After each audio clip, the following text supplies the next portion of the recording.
تعرف اللحظة المليئة بالحزن اللي تشعر فيها أنك لو فقدت شخص ستنتهي حياتك، شخص تعلقت به حبا ومودة أو اعتمدت عليه في أمور حياتك ومعاشك، زوجة ربطت سعادتها بزوجها، ابنة ظنت أن مصيرها بيد أبيها، ابن ظن أن أباه أو أمه هما كل شيء في الحياة وفقدهما يعني نهاية الحياة. ربط المصير والسعادة والإنجاز والانطلاق في هذه الحياة والخروج من الأزمات بشخص أو جماعة أو دولة أو أرض أو حتى مهنة، كل ذلك من منغصات الحياة، بل أحيانا قد تكون سببا لدمار جماعة أو مجتمع بأكمله أو انهيار أمة وسقوط دول.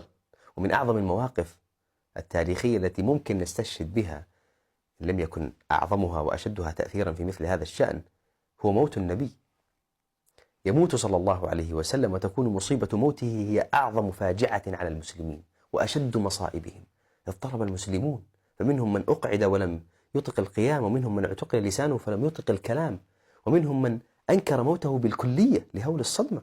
يقف عمر بن الخطاب رضي الله عنه يقول: إن رجالا من المنافقين يزعمون أن رسول الله توفي، وإن رسول الله ما مات ولكنه ذهب إلى ربه كما ذهب موسى فغاب عن قومه ثم رجع إليهم، ووالله ليرجعن رسول الله.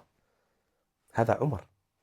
وفي هذا الموقف الرهيب والخطب الجلل والناس هائمون لا يدرون ما يفعلون، يقبل أبو بكر على فرسه فينزل، ثم يدخل المسجد فلم يكلم الناس حتى دخل على عائشة فتيمم رسول الله صلى الله عليه وسلم فكشف عن وجهه، ثم أكب عليه وانحدرت دموع حارة على وجنتي الصديق رضي الله عنه وأرضاه لفراق حبيب عمره وقرة عينه.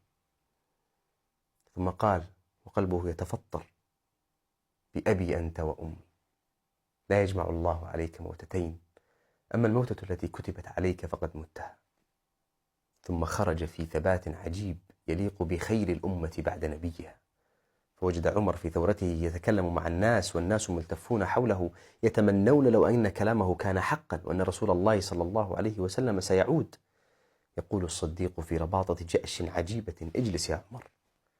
لكن عمر قد أذهلته المصيبة فلم يسمع الصديق، والتف الناس حول أبا بكر ينتظرون ما يقول، فحمد الله وأثنى عليه وقال: أما بعد أيها الناس، من كان منكم يعبد محمدا فإن محمدا قد مات، ومن كان منكم يعبد الله فإن الله حي لا يموت. ثم قرأ الآية: وما محمد إلا رسول قد خلت من قبله الرسل، أفإن مات أو قتل انقلبتم على أعقابكم، ومن ينقلب على عقبيه فلن يضر الله شيئا وسيجزي الله الشاكرين. أفاق الناس وبدأوا في البكاء الشديد، ووصلت الآية إلى أسماع عمر. يقول عمر: والله ما هو إلا أن سمعت أبا بكر تلاها فعرفت أنه الحق فعقرت حتى ما تقلني رجلاي وحتى أهويت إلى الأرض، علمت أن النبي صلى الله عليه وسلم قد مات. وثبت الله الأمة جميعا بثبات الصديق، وهذه واحدة من أعظم حسناته رضي الله عنه وأرضاه. فقد النبي بالنسبة للصحابة شيء مهول عظيم، عاش معهم واعتادوا على وجوده، يرونه في كل صلاة وفي كل جمع، يشهد الجنازة ويعود المرضى ويدعو لهم ويزورهم في بيوتهم. لقد أحبه الصحابة حبا لم يبذلوه لأحد غيره، قدموه على حب الولد والوالد والزوج والعشيرة والمال والديار، بل قدموه على حب النفس، حتى يتمنى الصحابي أن يموت ولا يشاك رسول الله شوكة في قدمه. عاش الصحابة في هذه السعادة التي لم تعرف ولن تعرف في التاريخ، ثم فجأة يأتيهم نبأ وفاته، تقطعت قلوبهم لمماته وذهبت عقول الأشداء منهم. ولكن السؤال الكبير هنا: من أشد الناس حبا للنبي صلى الله عليه وسلم؟ أليس أبا بكر؟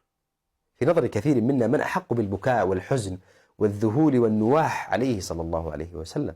أليس أبا بكر؟ لماذا لم يكن هذا الشأن من الصديق؟ لماذا كل هذا الثبات؟ الإجابة باختصار هي أنه لم يربط مصيره ومصير هذا الدين بمصير محمد صلى الله عليه وسلم، فإن مات أو قتل أو غاب انتهى هذا الدين وطويت صحيفته وانتهى المسلمون، بل ربط مصيره برب هذا الدين الباقي الذي لا يزول والحي الذي لا يموت، الذي قضى وحكم بأن يبقى هذا الدين ويكون له العلو والظهور والخلود إلى يوم القيامة. ثبات الصديق وفهمه لمراد الله في هذا الكون كان إنقاذا للأمة كلها وبقاء للدين، بل وتحررا للفكر والعقل والروح، وكان درسا بليغا تعلم منه الصحابة، وانطلقوا بعد ذلك يفتحون الأرض ويحررون البلدان والعقول. فما هو إلا ربع قرن من الزمان حتى وطئت سنابك خيل المسلمين ملك كسرى وقيصر، وكلما مات فيهم سيد قام سيد، لم يربطوا مصيرهم بمصير أحد ولا دعوتهم بموته أو حياته.